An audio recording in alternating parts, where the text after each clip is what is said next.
Hello friend, स्वागत है आप सभी का हमारे इस यूट्यूब चैनल मेजर टारगेट पर। तो दोस्तों, आज के इस वीडियो में हम लोग क्लास 10 के संस्कृत के काफ़ी महत्वपूर्ण 60 गेस ऑब्जर्व क्वेश्चंस को बताएंगे, जिनमें से बहुत सारे प्रश्न आपके फाइनल मैट्रिक बोर्ड परीक्षा 23 फरवरी के दिन आएगा। अगर ये सभी प्रश्न को अच्छी तरह से याद कर लेते हैं ना, तो आपके फाइनल मैट्रिक बोर्ड परीक्षा में बहुत सारे प्रश्न 100% लड़ेगा। तो दोस्तों, अगर आप इस बार मैट्रिक की बोर्ड परीक्षा देने वाले हैं ना, तो इस वीडियो को संपूर्ण शुरू से लेकर आखिरी तक बिना स्किप किए एक एक क्वेश्चंस को अच्छी तरह से याद करते हुए जाना है। और दोस्तों, इसका पीडीएफ आप लोग को प्राप्त करना है, तो आप लोग को बताएंगे कि आप लोग पीडीएफ को कैसे डाउनलोड कीजिएगा इस वीडियो का। तो फटाफट से वीडियो को लाइक कर दीजिएगा। चैनल पर नए हैं ना, तो प्लीज़ दोस्तों चैनल को सब्सक्राइब कर लीजिएगा। साथ में बेल आइकन आएगा, बेल आइकन को प्रेस करके ऑल पर जरूर सेलेक्ट कर लीजिएगा। तो आइए शुरू करते हैं यहाँ पे आज के पहले नंबर प्रश्न से, जो कि काफ़ी महत्वपूर्ण है। तो दोस्तों, स्वामी दयानंद की शिक्षा की शुरुआत किस भाषा के माध्यम से हुई? तो दोस्तों, ऑप्शन ए संस्कृत, और ऑप्शन बी है हिंदी, और ऑप्शन सी उर्दू, और ऑप्शन डी में आपका दिया हुआ इनमें से कोई नहीं। तो दोस्तों, स्वामी दयानंद की शिक्षा की शुरुआत जो है ना संस्कृत भाषा से हुई। यहाँ पे हमारा ऑप्शन नंबर ए जो है ना बिल्कुल से उत्तर हो जाएगा। और दोस्तों, स्वामी दयानंद ने किसकी रचना की? तो दोस्तों, सत्यार्थ प्रकाश की रचना की। साथ में इसे भी आप लोग को याद रखना है। अब आइए दोस्तों देखते हैं यहाँ पे दूसरा प्रश्न को देखिएगा क्या कराए कि स्वामी दयानंद ने किस नगर में आर्य समाज की स्थापना की? तो दोस्तों, option A Kolkata, option B है चेन्नई, और ऑप्शन सी है पटना, और ऑप्शन डी में आपका दिया हुआ है मुंबई। तो दोस्तों, स्वामी दयानंद जी ने जो है ना मुंबई शहर में आर्य समाज की स्थापना की। यहाँ पे हमारा ऑप्शन नंबर डी, यहाँ पे डी जो है ना बिल्कुल से उत्तर हो जाएगा। और दोस्तों, स्वामी दयानंद ने कैसा काम किया? तो दोस्तों, समाजोद्धार का काम किया। साथ में इसे भी आप लोग को याद रखना है। अब आइए दोस्तों देखते हैं यहाँ पे तीसरा प्रश्न क्या कराए कि स्वामी दयानंद का जन्म कब हुआ था? यह भी प्रश्न जो है ना आपके फाइनल मैट्रिक बोर्ड परीक्षा के लिए अत्यंत ही महत्वपूर्ण है। तो दोस्तों, स्वामी दयानंद जी का जन्म जो है ना 1824 ईस्वी में हुआ था। इसे आप लोग को याद रखना है। यहाँ पे हमारा ऑप्शन नंबर बी जो है ना बिल्कुल से उत्तर हो जाएगा। अब आइए दोस्तों देखते हैं यहाँ पे चौथा प्रश्न क्या कराए कि गुजरात प्रदेश स्थित टंकारा ग्राम किसका जन्म स्थल है? तो दोस्तों, गुजरात प्रदेश स्थित टंकारा ग्राम जो है ना स्वामी दयानंद जी का जन्म स्थल है। इसे आप लोग को याद रखना है। यहाँ पे हमारा ऑप्शन नंबर सी जो है ना बिल्कुल से उत्तर हो जाएगा। अब आइए दोस्तों देखते हैं यहाँ पे 5 नंबर प्रश्न को देखिएगा क्या कराए कि स्वामी दयानंद की बचपन का नाम क्या था? तो दोस्तों, स्वामी दयानंद जी की बचपन का नाम जो है ना मूल शंकर था। इसे आप लोग को याद रखना है। यहाँ पे ऑप्शन बी जो है ना बिल्कुल से उत्तर हो जाएगा। अब आइए दोस्तों देखते हैं यहाँ पे छठा प्रश्न क्या कराए कि स्वामी दयानंद का जन्म किस गांव में हुआ था? मोस्ट इंपोर्टेंट है। तो दोस्तों, स्वामी दयानंद जी का जन्म जो है ना किस गांव में हुआ था? तो दोस्तों, यहाँ पे कंटारा, या फिर टंकारापुर, या फिर टंकारा, या फिर भिखनटोला। तो दोस्तों, इनका जन्म जो है ना टंकारा ग्राम में हुआ था। इसे आप लोग को याद रखना है। यहाँ पे ऑप्शन सी जो है ना बिल्कुल से उत्तर हो जाएगा। चलिए देखते हैं यहाँ पे 7वां प्रश्न क्या कराए कि धर्म की रक्षा किससे होती है? तो दोस्तों, धर्म की रक्षा जो है ना सत्य से होती है। यहाँ पे ऑप्शन ए जो है ना बिल्कुल से उत्तर हो जाएगा। और दोस्तों, किसकी जय होती है? तो दोस्तों, सत्य, यानी कि सत्य की हमेशा विजय होती है, मतलब जीत होती है। अब चलिए दोस्तों देखते हैं यहाँ पे क्वेश्चंस काफी महत्वपूर्ण है कि आर्य समाज संस्था के संस्थापक कौन थे? यानी कि आर्य समाज संस्था के संस्थापक जो है ना कौन थे? दयानंद जी थे। इसे आप लोग को याद रखना है। यानी कि यहाँ पे हमारा ऑप्शन बी जो है ना बिल्कुल से उत्तर हो जाएगा। अब आइए दोस्तों देखते हैं यहाँ पे 9 नंबर प्रश्न क्या कराए कि स्वामी दयानंद कौन थे? तो दोस्तों, स्वामी दयानंद जी जो है ना कौन थे? यहाँ पे देखिएगा, स्वामी दयानंद जी जो है ना मतलब कौन थे? समाज द्वारक थे। इसे आप लोग को याद रखना है। यहाँ पे हमारा ऑप्शन नंबर बी जो है ना बिल्कुल से उत्तर हो जाएगा। अब आइए दोस्तों देखते हैं यहाँ पे 10 नंबर प्रश्न, जो कि मोस्ट इंपोर्टेंट है कि मंदाकिनी वर्णम पाठ के कवि कौन है? तो दोस्तों, मंदाकिनी वर्णम पाठ के जो कवि है ना वाल्मीकि है। इसे आप लोग को याद रखना है। यहाँ पे हमारा ऑप्शन नंबर बी जो है ना बिल्कुल से उत्तर हो जाएगा। अब आइए दोस्तों देखते हैं यहाँ पे 11 नंबर प्रश्न क्या कराए कि मंदाकिनी वर्णम पाठ किस ग्रंथ से संकलित है? तो दोस्तों, मंदाकिनी वर्णम पाठ जो है ना ये रामायण से संकलित है। इसे आप लोग को याद रखना है। यहाँ पे हमारा ऑप्शन नंबर ए जो है ना बिल्कुल से उत्तर हो जाएगा। अब आइए दोस्तों देखते हैं यहाँ पे 12 नंबर प्रश्न क्या कराए कि नदियाँ समुद्र में कैसे मिलती है? तो दोस्तों, नदियाँ समुद्र में जो है ना नाम और रूप दोनों को छोड़कर मिलती है। इसे आप लोग को याद रखना है। अब आइए दोस्तों देखते हैं यहाँ पे क्वेश्चंस काफी महत्वपूर्ण है कि वनवास प्रसंग में राम सीता लक्ष्मण के साथ कहाँ पहुंचते हैं? तो दोस्तों, वनवास प्रसंग में राम सीता लक्ष्मण के साथ जो है ना मतलब चित्रकूट पहुंचते हैं। इसे आप लोग को याद रखना है। ऑप्शन नंबर सी जो है ना बिल्कुल से उत्तर हो जाएगा।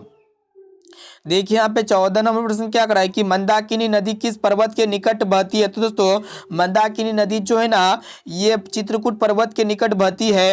ऑप्शन नंबर सी जो है ना बिल्कुल सही उत्तर हो जाएगा।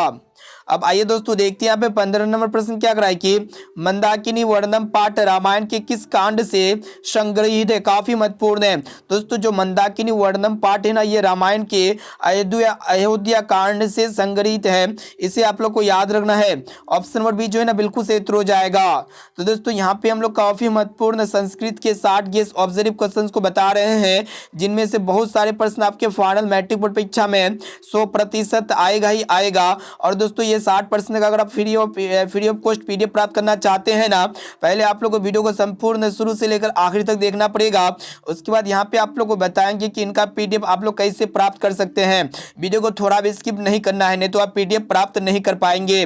और दोस्तों अभी तक चैनल को सब्सक्राइब नहीं किया ना तो प्लीज दोस्तों चैनल को सब्सक्राइब करके बेल आइकन को प्रेस करके ऑल पर जरूर सेलेक्ट कर लीजिएगा। अब आइए दोस्तों देखते हैं यहाँ पे 16 नंबर प्रश्न क्या करा है कि कालिदास ने किस नदी का वर्णन किया है। तो दोस्तों कालिदास ने जो है ना ये कौन सा नदी का वर्णन किया गया। तो दोस्तों ये मंदाकिनी नदी का वर्णन किया है। इसे आप लोग को याद रखना है। अब आइए दोस्तों देखते हैं यहाँ पे 17 नंबर प्रश्न जो कि मोस्ट इंपोर्टेंट है। तो प्रश्न ये कराए कि राम प्रवेश राम उच्च विद्यालय में कौन सा स्थान प्राप्त किया। तो दोस्तों राम प्रवेश राम ने जो है ना उच्च विद्यालय यानी कि हाई स्कूल में जो है ना प्रथम स्थान प्राप्त किए, यानी कि पहला स्थान प्राप्त किए। यहाँ पे ऑप्शन डी जो है ना बिल्कुल सही उत्तर हो जाएगा। अब आइए दोस्तों देखते हैं यहाँ पे 18 नंबर प्रश्न क्या कराए कि लक्ष्मी किससे मतलब लक्ष्मी जो है ना किसके पास जाती है। तो दोस्तों लक्ष्मी जो है ना किसके पास जाती है। तो दोस्तों ये परिसरमी के पास जाती है। इसे आप लोग को याद रखना है। अब चलिए दोस्तों देखते हैं यहाँ पे 19 नंबर प्रश्न क्या करा है कि भीखन टोला देखने कौन आया था। तो दोस्तों भीखन टोला देखने के लिए जो है ना अध्यापक जी ने आए थे। इसे आप लोग को याद रखना है। अब आइए दोस्तों देखते हैं यहाँ पे 20 नंबर प्रश्न क्या करा है कि सारा संसार अपना परिवार किसके लिए है। तो दोस्तों सारा संसार अपना परिवार जो है ना ये उदार चरित्र वालों के लिए है, यानी कि यहाँ पे ऑप्शन सी जो है ना बिल्कुल सही उत्तर हो जाएगा। अब चलिए दोस्तों देखते हैं यहाँ पे देखिएगा क्वेश्चन से करा कि अवैर करुणा और मैत्रीय भाव से किसकी उत्पत्ति होती है। तो दोस्तों अवैर करुणा और मैत्रीय भाव से जो है ना शांति की उत्पत्ति होती है। इसे आप लोग को याद रखना है। यहाँ पे ऑप्शन बी जो है ना बिल्कुल सही उत्तर हो जाएगा। अब चलिए दोस्तों देखते हैं यहाँ पे क्वेश्चन से करा कि अपने और पराये की गणना कौन करता है। तो दोस्तों अपने और पराये की जो गणना करता है ना संकुचित हृदय वाला लोग करता है, यानी कि यहाँ पे हमारा ऑप्शन और बी जो है ना बिल्कुल सही उत्तर हो जाएगा। अब चलिए दोस्तों देखते हैं यहाँ पे 23 नंबर प्रश्न जो कि मोस्ट इंपोर्टेंट है कि शत्रुता को कौन बढ़ाता है। तो दोस्तों शत्रुता को जो बढ़ाता है ना स्वार्थ बढ़ाता है। इसे आप लोग को याद रखना है।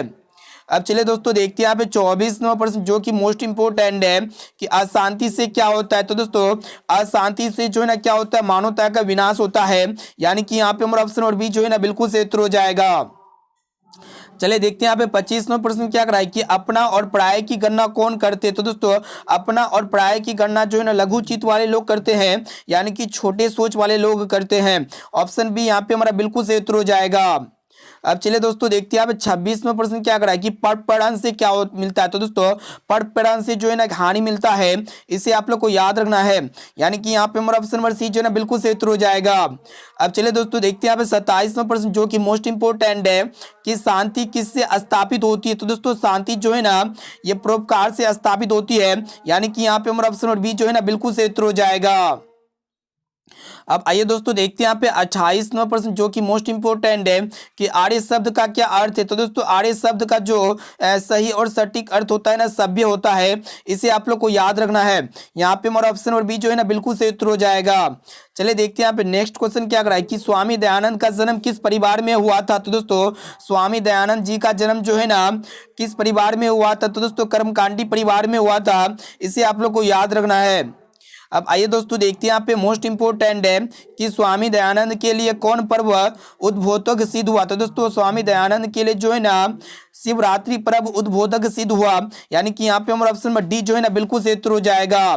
तो दोस्तों यहाँ पे हम लोग क्लास 10 के संस्कृत के काफी महत्वपूर्ण 60 गेस ऑब्जर्व क्वेश्चन को बता रहे हैं, जिनमें से बहुत सारे प्रश्न आपके फाइनल मैट्रिक बोर्ड परीक्षा में 100% लड़ेगा। और दोस्तों यहाँ पे 60 प्रश्न का अगर फ्री ऑफ कॉस्ट पीडीएफ प्राप्त करना चाहते हैं ना तो वीडियो को थोड़ा भी स्किप नहीं करना है। आप लोग को इसी वीडियो में बताएंगे कि पीडीएफ आप लोग कहाँ से प्राप्त कर सकते हैं। चलिए देखते हैं यहाँ पे क्वेश्चन से रहा है कि मेगा स्तनिज पटना किसके समय में आया था। तो दोस्तों मेगा स्तनिज पटना जो है ना चंद्रगुप्त मौर्य के समय में आया था, यानी कि यहाँ पे हमारा ऑप्शन नंबर सी जो है ना बिल्कुल सही उत्तर हो जाएगा।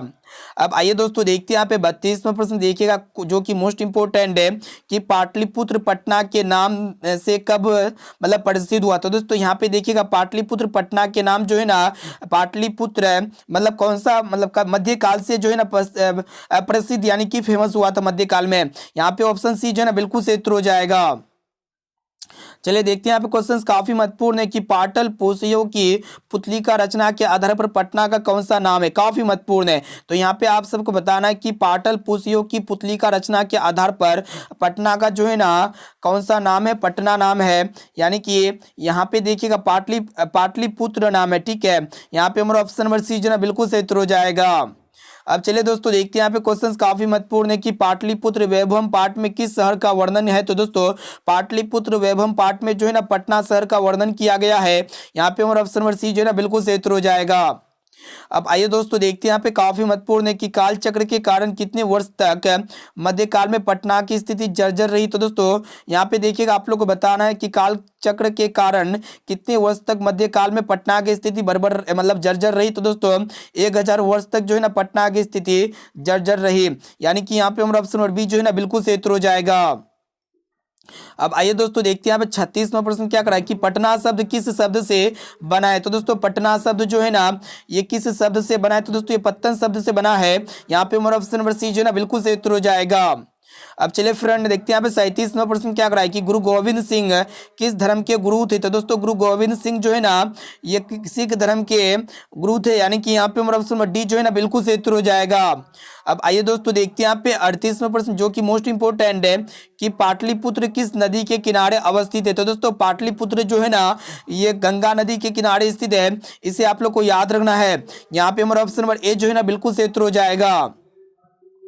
चलिए देखते हैं यहाँ पे नेक्स्ट क्वेश्चन क्या करा है कि राजशेखर का प्रमुख काव्य ग्रंथ कौन है। तो दोस्तों राजशेखर का प्रमुख काव्य ग्रंथ जो है ना काव्य मीमांसा है, इसे आप लोग को याद रखना है। यहाँ पे हमारा ऑप्शन नंबर बी जो है ना बिल्कुल सही उत्तर हो जाएगा। अब आइए दोस्तों देखते हैं यहाँ पे 40वां प्रश्न जो कि मोस्ट इंपोर्टेंट है कि अपनी भूख मिटाने के लिए कौन कुछ भी नहीं करता है। तो दोस्तों आप लोग को बता देते हैं आलसी लोग जो होते हैं ना अपने भूख मिटाने के लिए कुछ भी नहीं करता है, इसे आप लोग को याद रखना है। यहाँ पे हमारा ऑप्शन नंबर बी जो है ना बिल्कुल सही उत्तर हो जाएगा। तो दोस्तों यहाँ पे हम लोग क्लास 10 के संस्कृत के काफी महत्वपूर्ण 60 गेस ऑब्जर्व क्वेश्चंस को बता रहे हैं, जिनमें से बहुत सारे प्रश्न आपके फाइनल मैट्रिक बोर्ड परीक्षा में पूछे जाएंगे। और दोस्तों जो भी स्टूडेंट हमारे चैनल को सब्सक्राइब नहीं किया ना तो प्लीज दोस्तों चैनल को सब्सक्राइब करके बेल आइकन को प्रेस करके ऑल पर जरूर सेलेक्ट कर लीजिएगा। और दोस्तों अभी तक वीडियो को लाइक नहीं किया ना तो प्लीज दोस्तों फटाफट से वीडियो को भी लाइक कर दीजिएगा। अब आइए देखते हैं यहाँ पे नेक्स्ट क्वेश्चन क्या कराए कि नीतिकार आलस्य को क्या मानते हैं। तो दोस्तों नीतिकार आलस्य को जो है ना क्या शत्रु मानते हैं, यानी कि यहाँ पे हमारा ऑप्शन और बी जो है ना बिल्कुल सही उत्तर हो जाएगा। देखिए यहाँ पे क्वेश्चन से कराए कि आलस कथा पाठ किस ग्रंथ से संग्रहित है। तो दोस्तों आलस कथा पाठ जो है ना ये पुरुष परीक्षा पाठ से संग्रहित है, इसे आप लोग को याद रखना है। यहाँ पे हमारा ऑप्शन और बी जो है ना बिल्कुल सही उत्तर हो जाएगा। देखिए यहाँ पे 43वां प्रश्न क्या करा है कि वीरेश्वर कैसा था। तो दोस्तों वीरेश्वर जो है ना एक दानशील व्यक्ति था, यानी कि यहाँ पे हमारा ऑप्शन नंबर सी जो है ना बिल्कुल सही उत्तर हो जाएगा। देखिए यहाँ पे 44वां प्रश्न क्या करा है कि वीरेश्वर कौन था। तो दोस्तों वीरेश्वर जो है ना मिथिला के मंत्री थे, यानी कि यहाँ पे हमारा ऑप्शन नंबर बी जो है ना बिल्कुल सही उत्तर हो जाएगा। देखिए यहाँ पे नेक्स्ट क्वेश्चन क्या करा है कि आलस सलाह में आग क्यों लगाई गई। तो दोस्तों आलस सलाह में आग इसीलिए लगाई गई पुरुष मतलब जो है ना आलसियों की परीक्षा लेने के लिए। यहाँ पे हमारा ऑप्शन नंबर बी जो है ना बिल्कुल सही उत्तर हो जाएगा। अब देखिए यहाँ पे नेक्स्ट क्वेश्चन क्या करा है कि आलस सलाह में आग लगने के बाद कितने लोग नहीं भागे। तो दोस्तों आलस सलाह में आग लगने के बाद जो वास्तविक आलसी 4 थे ना 4 लोग नहीं भागे थे। यहाँ पे हमारा ऑप्शन नंबर सी जो है ना बिल्कुल सही उत्तर हो जाएगा। अब देखिए यहाँ पे नेक्स्ट क्वेश्चन क्या करा है कि घर में लगी आग को देखकर कौन लोग पलायन हो गए, यानी कि भाग गए। तो दोस्तों घर में लगी आग को देखकर जो है ना धूर्त लोग पलायन हो गए, यानी कि यहाँ पे हमारा ऑप्शन नंबर डी जो है ना बिल्कुल सही उत्तर हो जाएगा। देखिए यहाँ पे क्वेश्चन से करा है कि चारों आलसियों को कैसे बाहर निकाला गया। तो दोस्तों चारों आलसियों को जो है ना कैसे पकड़ कर बाहर निकाला गया, इसे आप लोग को याद रखना है। यहाँ पे हमारा ऑप्शन नंबर सी जो है ना बिल्कुल सही उत्तर हो जाएगा। अब देखिए यहाँ पे 49 नंबर प्रश्न क्या करा है कि आलस कथा के अंतर्गत मिथिला में कौन मंत्री थे। तो दोस्तों आलस कथा के अंतर्गत मिथिला के जो मंत्री थे ना वीरेश्वर थे, इसे आप लोग को याद रखना है। यहाँ पे हमारा ऑप्शन नंबर सी जो है ना बिल्कुल सही उत्तर हो जाएगा।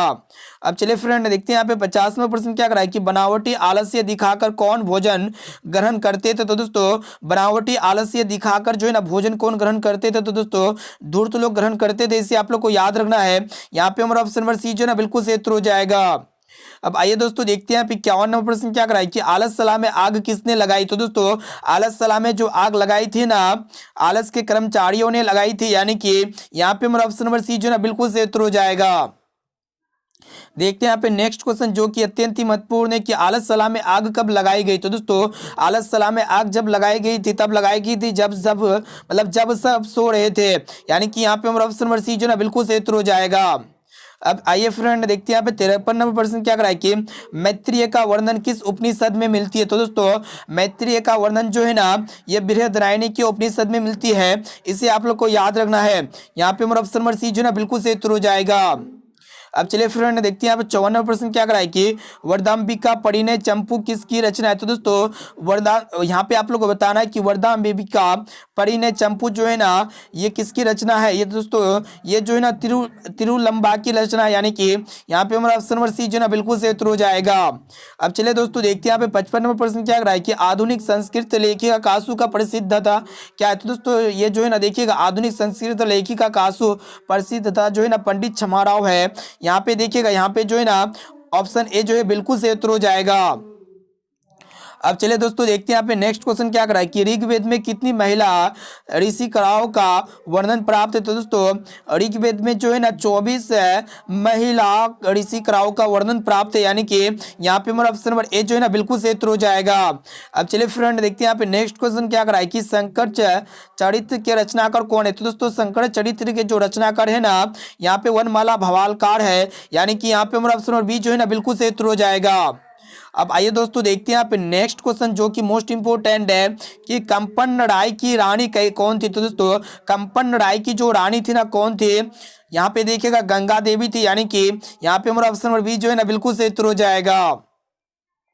अब चलिए फ्रेंड देखते हैं यहाँ पे नेक्स्ट क्वेश्चन क्या करा है कि आधुनिक काल की संस्कृत लेखिकाओं में कौन अत्यंत प्रसिद्ध है। तो दोस्तों यहाँ पे आप लोग को बताना है कि आधुनिक काल की संस्कृत लेखिकाओं में जो सबसे ज्यादा प्रसिद्ध है ना अभाराव है, यानी कि यहाँ पे सॉरी छमाराव होगा। ऑप्शन नंबर सी जो है ना बिल्कुल सही उत्तर हो जाएगा। अब आइए फ्रेंड देखते हैं यहाँ पे लास्ट और अंतिम प्रश्न जो कि ये क्वेश्चन जो है ना आप लोग के लिए SW क्वेश्चन है, इसका जवाब जो है ना आप लोग को इसी वीडियो में कमेंट करके बताना है कि वनमाला भवालकार किस काल की संस्कृत कवियत्री थी, प्राचीन काल की या फिर अति प्राचीन काल की या फिर मध्य काल की या फिर वर्तमान काल की। तो दोस्तों इसका राइट आंसर क्या लगता है आप लोग फटाफट से कमेंट करके बताइएगा। और दोस्तों ये भी बताइएगा कि 60% में से आप लोग कितना % का श्योर सटीक आंसर दे पाए। और दोस्तों इस वीडियो को अपने दोस्तों में ज़्यादा से ज़्यादा शेयर करना है, जितने भी आपका व्हाट्सएप ग्रुप जितने भी आपका सोशल मीडिया प्लेटफॉर्म है ना चारों तरफ इस वीडियो को अपने दोस्तों में शेयर कर देना है। और आप लोग को लेके चलते कि इनका PDF आप लोग फ्री ऑफ कॉस्ट कैसे प्राप्त कर सकते हैं। जब तक चैनल को सब्सक्राइब कर लीजिएगा और इस वीडियो को लाइक कर दीजिएगा।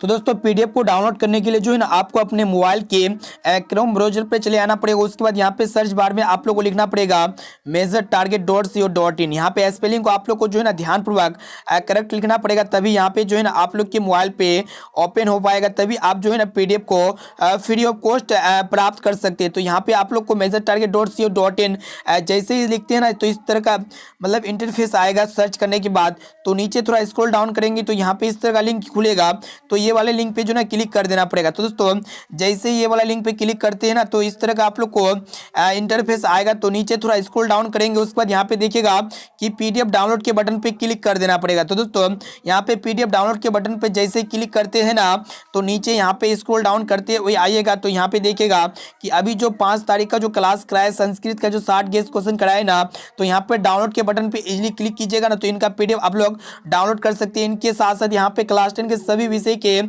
ऑब्जेक्टिव क्वेश्चंस का पीडीएफ वीडियो कोर्स प्राप्त कर सकते हैं और सब्जेक्टिव टाइप एमबीबीए क्वेश्चंस यहां से आप लोग पढ़ सकते हैं। यहां पे बहुत सारे फैसिलिटीज अवेलेबल है, तो यहां पे आप लोग मॉडल पेपर से भी तैयारी कर सकते हैं और यहां पे डेली जो है ना लाइव टेस्ट भी दे सकते हैं। और यहाँ पे कम समय में यहाँ पे इंपॉर्टेंट टॉपिक क्या से क्या पढ़ना चाहिए आप लोग को यहाँ पे आप लोग को मिल जाएगा। तो इसको आप लोग जरूर पढ़िएगा, इस आर्टिकल को, इस वीडियो को अपने दोस्तों में ज़्यादा से ज़्यादा शेयर कीजिएगा। तो दोस्तों फिर मिलते हैं जल्दी अगले वीडियो पे। आज के लिए इतना।